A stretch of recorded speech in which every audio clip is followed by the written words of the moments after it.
J'ai rencontré cet homme en février 2013, donc la violence s'est vite installée au bout de quelques mois. Au départ, c'est les humiliations, les insultes, on casse des objets, puis la première gifle, les bousculades.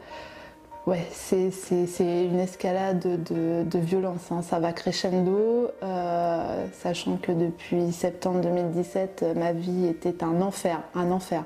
Vous voyez, on montait d'un cran. Je savais que je pouvais mourir à tout moment. J'avais des menaces de mort parce que je voulais partir avec ma fille. Lui ne voulait pas, me menaçait de mort, me disait qu'il allait me crever les yeux. Il y a la peur. C'est complètement paradoxal parce que j'ai peur de mourir, alors que je risque ma vie en étant avec lui tous les jours.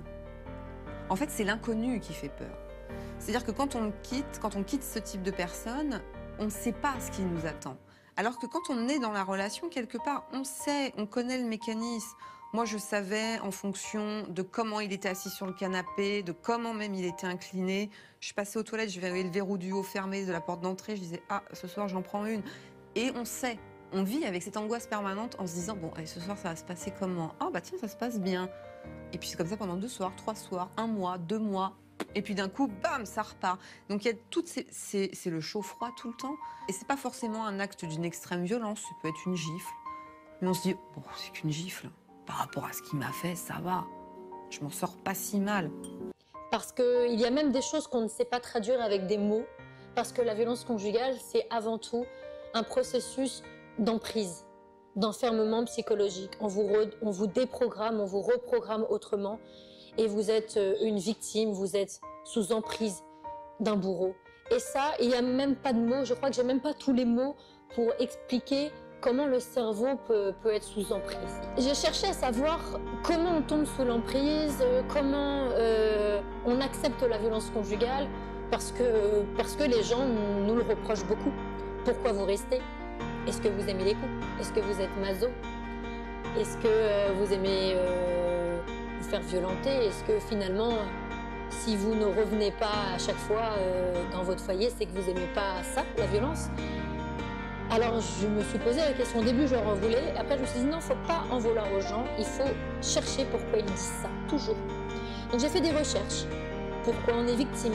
Pourquoi on est capable d'être agressé dans la rue et d'appeler la police et de ne pas être d'accord et de frapper la personne pour se défendre?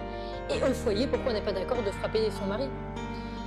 Et du coup, j'ai travaillé avec des psychologues, j'ai fait des recherches dans les livres. Grâce à Internet, aujourd'hui, on a accès à tout, dans le monde entier. Mourir encore une fois, j'ai peur. Et le plus insoutenable, c'est même pas de mourir, c'est de penser que ma fille sera seule. Que ma fille sera seule sans moi, et ça, c'est insoutenable. C'est un enfer. Donc là, c'est un cri de désespoir, j'ai peur. Oui, c'est aussi également pour tirer la sonnette d'alarme sur les défaillances de notre système judiciaire, parce que mon cas, il n'est pas unique. En fait, quand on regarde les témoignages, il y en a beaucoup qui me disent, qui m'envoient des messages, on est dans le même cas, on est dans le même cas. Je ne demande pas grand-chose de m'aider, je demande une protection. Des claques, on est rapidement passé au coup de poing, coup de pied, enfin ça finit quelques mois plus tard, carrément en acte de torture. Je passe de vous. Et d'un coup, il rentre dans la cuisine, il bondit sur moi et il m'étrangle. Je décolle du sol, il me plaque contre le sèche-linge et il m'étrangle. Et toutes ces scènes de violence que j'ai vécues. Je suis obligée de me retourner tous les jours quand je suis dans la rue. J'ai peur.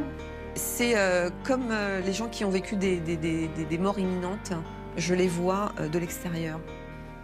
Et donc je me vois vraiment décoller du sol, ses mains autour de mon cou, et moi essayer de respirer ou de sortir un son et me rendre compte que je ne pouvais plus sortir un son et que donc il était réellement en train de m'étrangler et pas juste en train de me saisir.